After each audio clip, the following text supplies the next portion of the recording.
Ámsterdam, julio de 1656. Un muchacho llamado Baruch, de 23 años, estaba discutiendo sobre temas filosóficos con unos ancianos de su sinagoga y entonces dijo algo desconcertante.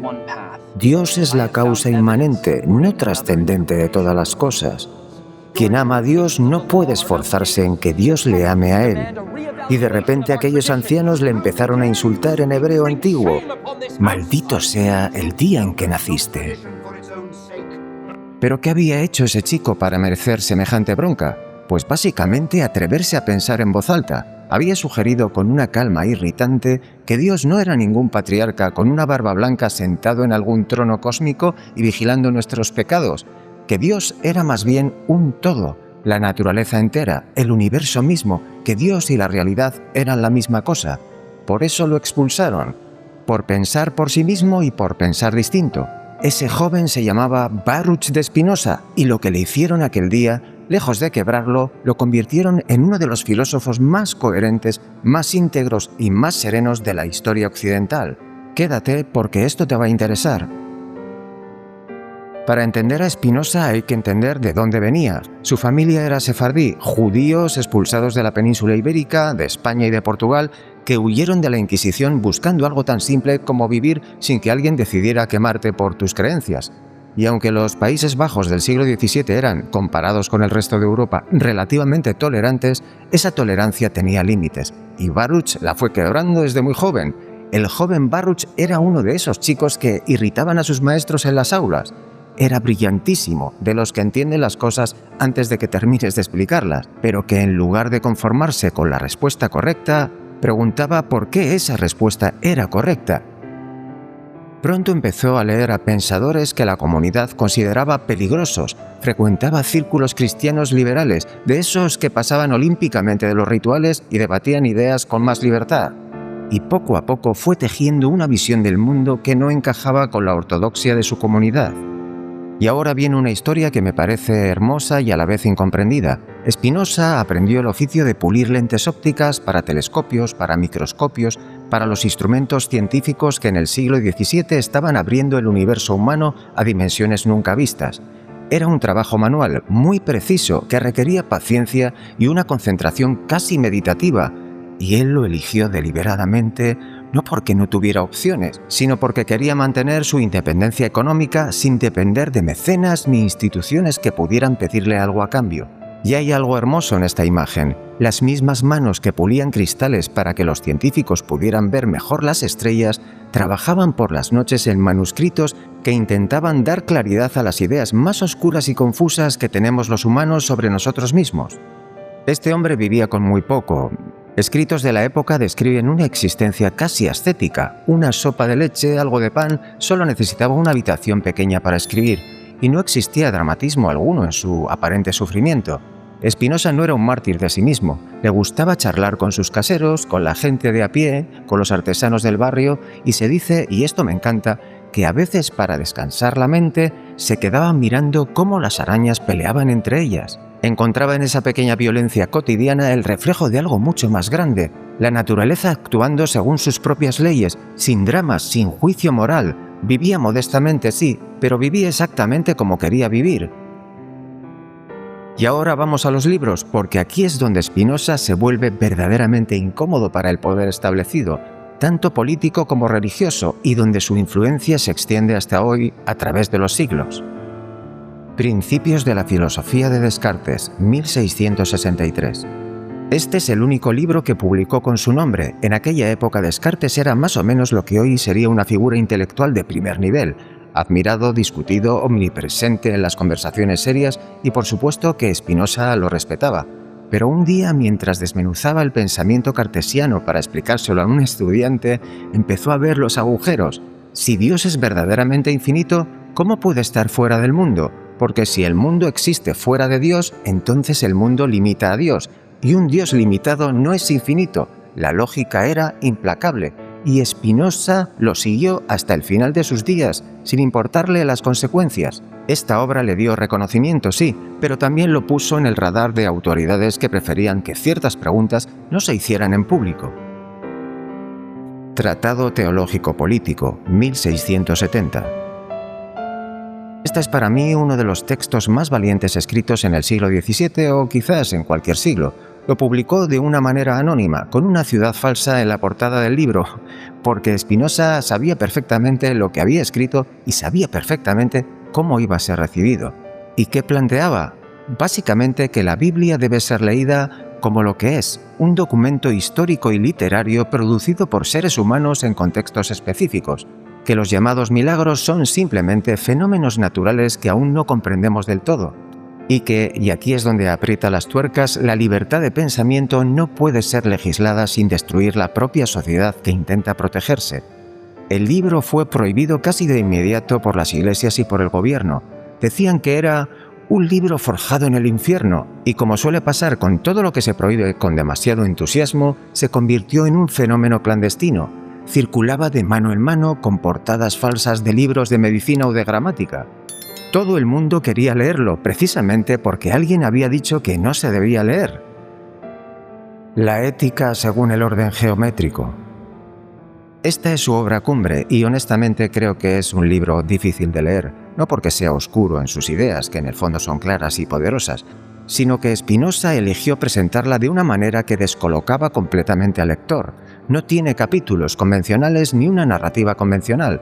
Tiene definiciones, axiomas, proposiciones, demostraciones, corolarios, como si fuera un tratado de geometría euclidiana. Cada argumento se construye sobre el anterior con una precisión que puede resultar desesperante si esperas algo más parecido a un ensayo. Pero ¿por qué ese formato tan extraño? Spinoza creía, y esto es central para entender todo su proyecto, que las emociones humanas podían estudiarse con la misma frialdad y objetividad con la que un matemático estudia las propiedades de un triángulo. El amor, el odio, la envidia, el miedo, quería quitarles el dramatismo que le ponemos encima y analizarlos como lo que son, fuerzas naturales que nos atraviesan y que podemos comprender si nos tomamos la molestia de mirar directamente. La ética demostrada según el orden geométrico no se publicó en vida de Spinoza. Era demasiado compleja, la reservó y fue puliendo poco a poco como lo hacía cuando pulía lentes, y dejó instrucciones bien claras para que viera la luz solo después de su muerte. Ahora me voy a detener en una parte de Spinoza que es la que más vigencia tiene hoy en día. Su visión de las emociones se resume en una frase suya que merece ser tallada en letras de oro. No reír, no llorar, no indignarse, tan solo comprender. Él observaba que pasamos la mayor parte del tiempo siendo arrastrados por lo que él llama pasiones tristes. El rencor, el miedo, los celos, la envidia, y decía algo aparentemente paradójico. Estas emociones no nos hacen más intensos ni más vivos, nos hacen más débiles, disminuyen nuestra capacidad de actuar, de pensar, de existir. Spinoza decía que nadie hace el mal porque sí, lo hace porque está triste, porque es ignorante, porque no entiende lo que le está pasando. Y aquí conecta con una tradición muy antigua y muy estoica también, la idea de que comprender es la forma más alta de libertad. Su propuesta afirmaba que no debemos aspirar a ser felices sin tener algún método. Spinoza es algo más exigente y perdurable. Él dice que cuando entiendas por qué te sientes como te sientes, cuáles son las causas reales de tu miedo, de tu ira y de tu tristeza, dejarás de ser una marioneta de esos estados, que tal vez no desaparecerán del todo, pero ya no te dominarán de la misma forma. El objetivo al que apunta todo esto es lo que él llama el amor intelectual a Dios, que significa la naturaleza misma, es decir, amar la realidad tal como es, con sus leyes inexorables y con sus ciclos, con sus partes que nos resultan hermosas y con las partes que nos resultan terribles, sin exigirle al universo que se acomode a nuestros caprichos personales. Y esto es algo muy difícil de comprender y muy liberador. Difícil porque nuestro instinto natural es exactamente opuesto. Queremos que la realidad sea como queremos que sea.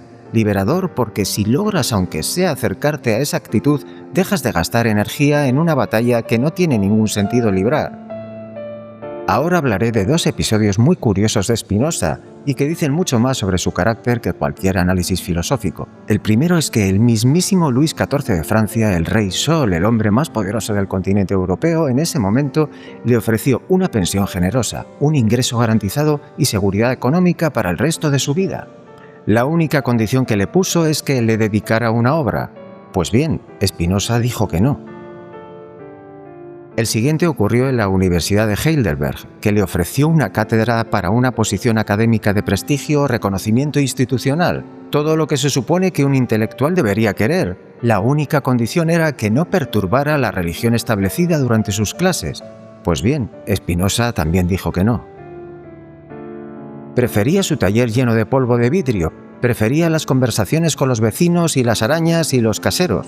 Prefería una habitación pequeña, sopa modesta y la libertad de pensar lo que le diera la gana sin tener que pedirle cuentas a nadie. Y en un mundo donde la mayoría vendería esa libertad a cambio de mucho menos, hay algo que hace que te detengas y te pongas a reflexionar. Murió en 1677, tenía 44 años, una edad absurdamente joven para alguien con tantas ideas brillantes y tantos libros por escribir. La causa, una enfermedad pulmonar. Las partículas de vidrio que había respirado durante años trabajando en su taller habían hecho un daño lento e irreversible. Hay algo trágico y a la vez muy apropiado en esta historia, y es que el mismo oficio que le permitió ser libre fuera también el que lo mató. Cuentan quienes estuvieron con él mientras agonizaba que estaba tranquilo, que conversó con sus amigos hasta el final, sin el terror ni la amargura que podría uno esperar. Fue coherente hasta el último momento como había sido coherente toda su vida. Dicen que sus pertenencias inventariadas después de su muerte eran poquísimas. Unos cuantos libros, las herramientas de pulir y una cama.